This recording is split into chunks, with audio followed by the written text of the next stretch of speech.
시청자 여러분 안녕하십니까? VOA 모닝뉴스입니다. 첫 소식입니다. 마이크 폼페오 미국 국무장관이 미북 실무협상 재개를 낙관적으로 전망했습니다. 북한만 준비가 된다면 당장 시작할 수 있다고 밝혔습니다. 박형주 기자입니다. 마이크 폼페오 국무장관은 23일 중동 방문에 앞서 기자회견을 열어 도널드 트럼프 대통령이 최근 북한 김정은 국무위원장에게 친서를 보낸 사실을 확인했습니다. 그러면서 이 친서가 교착 상태에 빠진 미북 협상을 재개하는 역할을 하길 바란다고 밝혔습니다. And I'm hopeful that this will provide a good foundation for us to begin to continue these important discussions with the North Koreans to denuclearize the peninsula. 앞서 북한은 이날 관영 매체를 통해 김 위원장이 트럼프 대통령으로부터 훌륭한 내용이 담긴 친서를 받았다고 밝혔습니다.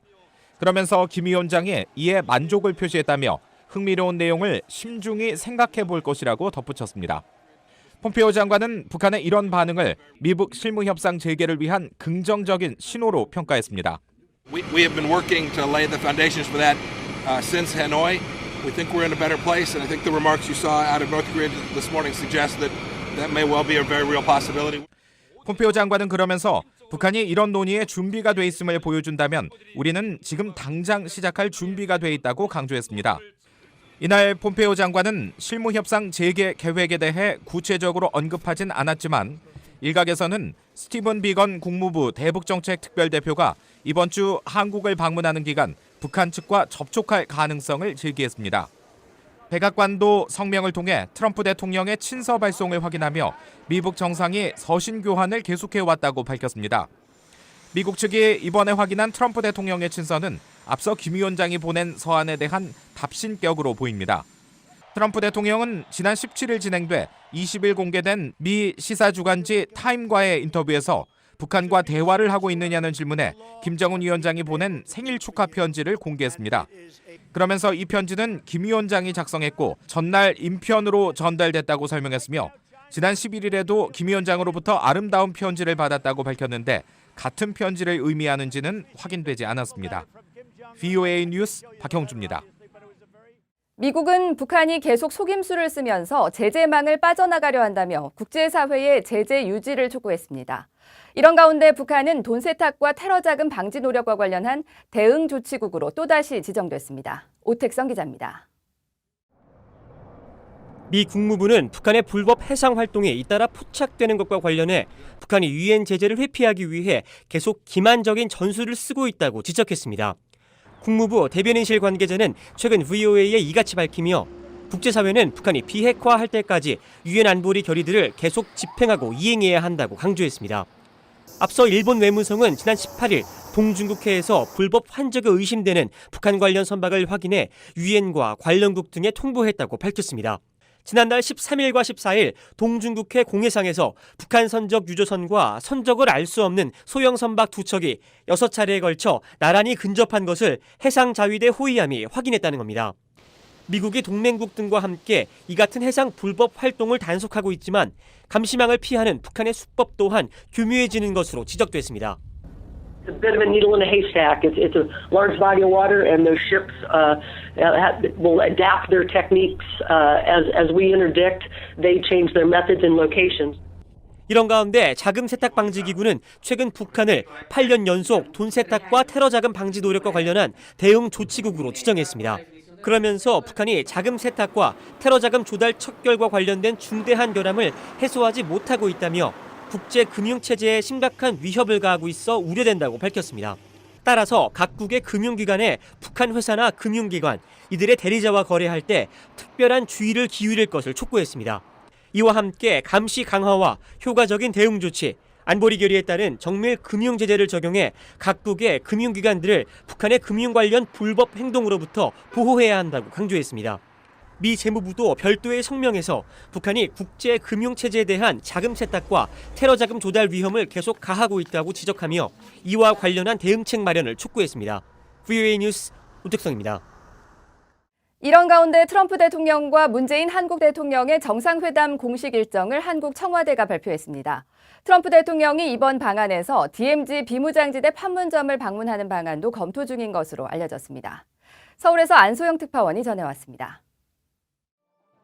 도널드 트럼프 대통령과 문재인 대통령이 오늘 30일 청와대에서 정상회담을 한다고 한국 청와대가 밝혔습니다.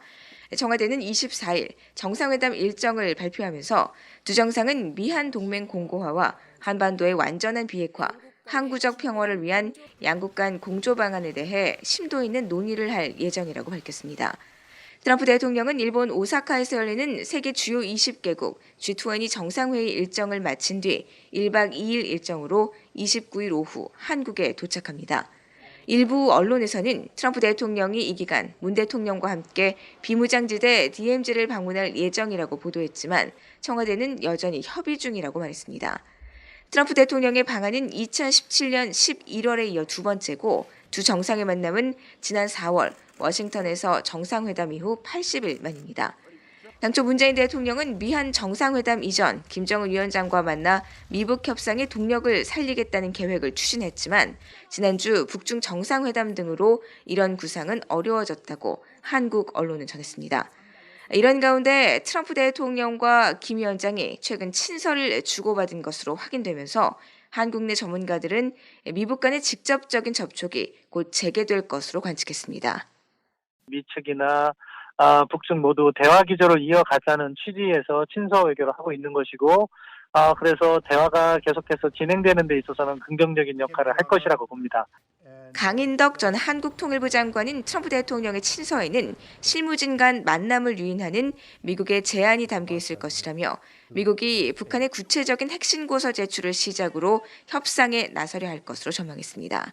그러나 미북 정상 간 친서 교환을 북한의 비핵화 의지로까지 해석하는 데에는 한계가 있다는 분석도 나옵니다.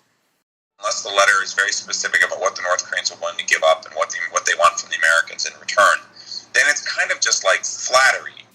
켈리 교수는 그러면서 친서의 내용을 확인하기 전까지는 미북 간 현상 유지를 위한 관리 차원의 일환으로 해석될 뿐이라고 설명했습니다.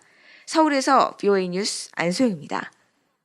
트럼프 대통령의 한국 방문에 앞서 스티븐 비건 미 국무부 대북정책 특별대표가 27일 한국에 도착해 이도훈 한반도 평화교섭본부장 등과 만나 미한 정상회담 대북 의제를 조율할 것으로 알려졌습니다. 비건 대표는 한국에 머무는 동안 판문점 등에서 비핵화 실무협상 재개를 위해 북한 측과 접촉이 있을지 주목된다고 한국 언론이 보도했습니다. 비건 대표의 서울 방문은 약 7주 만이며 이 본부장과는 지난 19일 워싱턴에서 열린 싱크탱크 행사에서 함께 기조 강연을 하기도 했습니다. 비건 대표는 19일 강연에서 실무 차원의 북한과의 협상이 재개되길 희망한다면서 미국과 북한 모두 유연한 접근의 필요성을 이해하고 있다고 말했습니다.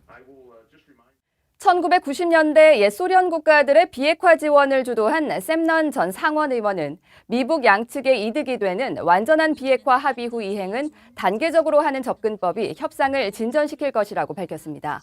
샘넌 전 의원은 최근 VOA와의 인터뷰에서 이 같은 방식이 현실적이라며 미국과 중국, 한국, 일본 네 나라가 비핵화 비용 분담 논의를 시작해야 한다고 말했습니다. 샘넌 전 의원은 공화당 리처드 루거 전 상원 의원과 함께 협력적 위협 감축 CTR 프로그램을 입안했는데 이 프로그램의 북한 적용과 관련해서는 북한이 어떻게 경제와 주민 복지를 개선할 것인가가 도전 과제라고 지적했습니다. 또 제재 완화는 북한 경제를 도울 수 있겠지만 비핵화 없는 제재 완화는 없을 것이며 북한의 재래식, 생화학, 방사능 무기로 인한 군사적 긴장이 있는 한 외부 투자를 얻기는 매우 힘들 것이라고 전망했습니다. 한국의 예비역 장성단체인 성우회는 6.25 전쟁 69주년에 앞서 북한의 비핵화 약속은 조기 이행돼야 하고 북한 핵 억제를 위해 모든 수단을 강구해야 한다고 밝혔습니다. 성우회는 24일 6.25 전쟁 69주년 대한민국 안보를 걱정한다는 제목의 입장문을 통해 미북 회담과 더불어 북한 핵 억제를 위해 모든 수단을 강구해야 하며 미한 동맹이 더욱 강화 발전돼야 불확실한 미래 안보를 보장할 수 있다며 이같이 밝혔습니다. 성우회는 또 북한은 1950년 6월 기습 남침으로 전쟁을 일으켰으며 이후에도 수많은 군사 도발과 각종 테러를 자행하면서 위장 평화 전술을 반복하고 있다고 강조했습니다. 이상으로 VOA 모닝뉴스를 마칩니다. 시청해주신 여러분 고맙습니다.